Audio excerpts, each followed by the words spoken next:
గురువు భార్యను లేపుకుపోయిన చంద్రుడు వీడా కాదా చెప్పండి. వినాయకుడిని పొట్టబగిలితే చూసి నవ్విన చంద్రుడు వీడా ఇంకో చంద్రుడా చెప్పండి.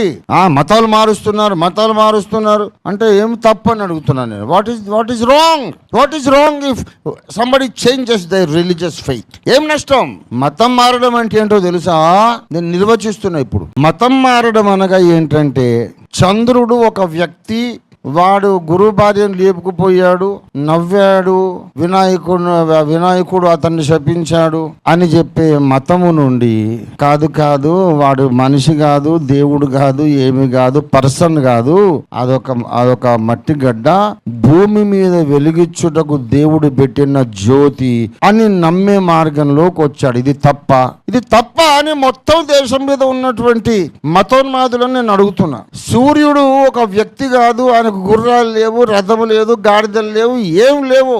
It is simply a light in the sky above to illuminate the earth. సూర్యుడు ఒక వ్యక్తి, ఆయనకు కిరీటాలు ఉంటాయి, అన్ని ఉంటాయి. ఆయన గుర్రం ఏడు గుర్రాలు, సప్తాశ్వములు పూంచినటువంటి రథములు ఆ దిక్కు నుంచి ఈ దిక్కు తిరుగుతాడు అని చెప్పే మతము నుండి దేవుడు పగటి పూట వెలిగించుటకు పెట్టిన జ్యోతి మాత్రమే అనే మార్గంలోకి వచ్చాడు. తప్ప ఇది? భూమి ఎలా ఉంటుంది శూన్యంలో తెలుసా? 8 ఏనుగులు మోస్తున్నాయి, లేకుంటే గాల్లో ఎట్లుంటదండి భూమి? అష్టదిగ్గజములు అని శ్రీకృష్ణ దేవరాయల వారి ఆస్థానంలో పండితులు ఉండేవాళ్ళు కదా. దిక్ ప్లస్ గజము, దిగ్గజము. 8 దిక్కులకు, అష్ట అంటే 8 దిక్కులకు 8 ఏనుగులు ఉండి భూమిని మోస్తున్నాయట. భూమి శూన్యములో ఎట్లా ఉంటుంది? దాన్ని మోయడానికి ఒకటి ఉండాలి కదా. పాపం ఎట్లా ఉంటుంది? భూమి పడిపోదా? భూమి అట్లా ఉండాలి గాల్లో అంటే 8 ఏనుగులు మోస్తున్నట్టు. ఈశాన్యం, వాయువు, నైరుతి, ఉత్తరం, దక్షిణం, ఇవన్నీ 8 దిక్కులకు 8 ఏనుగులు. మరి పాపం ఏనుగులు ఎక్కడ నిలబడతాయి? అవి కూడా గాల్లో ఉండడం కష్టం కదా. ఈ 8 ఏనుగులు కూడా నిలబడడానికి ఒక పెద్ద తాబేలు ఉందట. ఈ 8 ఏనుగులు, ఈ ఏనుగులను ఆ తాబేలు మోస్తుంది. చూసారా? మరి తాబేలు ఎక్కడుందిరా? నీ నెత్తి మీద ఉందా? తెలివి లేనోడా ఇలాంటి తిక్క కథలు నమ్మి వాళ్ళని వదిలిపెట్టి బైబిల్లో దేవుడు శూన్యములో భూమిని వ్రేలాడజేసననే మతంలోకి వచ్చేటవాడు. తప్ప నీకెందుకు మండుతుంది? గర్వాపసి అంటున్నావు అంటే ఇప్పుడు మేము ఏం వాపసు కావాలి నాకు తెలియక అడుగుతున్నా. శూన్యములో భూమి వేలాడుచున్నదని నమ్మడం మానేసి భూమిని ఏనుగలు మోసినాయి, ఏనుగలనేమో తాబేలు మోసిందని చెప్పి మతంలోకి రావాలనా?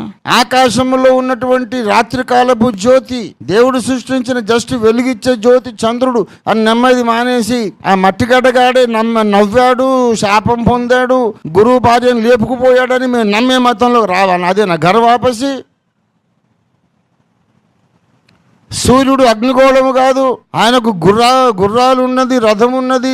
ఆ రథము నడపడానికి తొడలు లేనటువంటి అనూరుడు అనేవాడు రథమును నడిపే సారథి ఉన్నాడు. ఎంత హబుల్ టెలిస్కోప్ పెట్టి చూసినా సూర్యుడికి కిరీటం కనబడలేదు, అక్కడ మనిషి ముఖం లేదు, గుర్రం లేదు, గాడిద లేదు, రథం లేదు, ఏం లేదు. అది ఒక అగ్నిగోళం అని బైబిల్ చెప్పింది, సైన్స్ చెప్పింది. ఇప్పుడు మేము గర్వాపసి అయిపోయి ఇదంతా కాదు, ఆ అగ్నిగోళము మన కనపడకపోయినా గుర్రాల మీదనే తిరుగుతున్నాడని మేము నమ్మే దాంట్లో రావాలన్నా? మేము ఏంటిది నీ ఉద్దేశం? గర్వాపసి అంటే మా ఆడపిల్లలను జోగిని వ్యవస్థలోకి తెచ్చే ధర్మంలోకి రావాలన్నా? ఏంట్రా గర్వాపసి? అసలు సిసలైన గర్వాపసి ఏంటంటే, దేవుడు మనకిచ్చిన వదిలిపెట్టి నువ్వు మూఢనమ్మకాల్లోకి పోయావు. యేసును నమ్మడం అసలు సిసలైన గర్వాపసి. దేవునికి స్తోత్రం కలుగునుగాక. అగాపే సింహాలు, ఓఫిరిస్ట్ సింహాలు, ధైర్యం తెచ్చుకోండి, కార్యరంగంలోకి దిగాలి. దేవునికి స్తోత్రం కలుగునుగాక. హల్లెలూయా. అంటే మైండ్ మొత్తం దొబ్బేసిన వాళ్ళే ఈ మతోన్మాదులు. లేదు అసలు no logic, they have no interest to know the truth or propagate the truth. Simply they hate Jesus.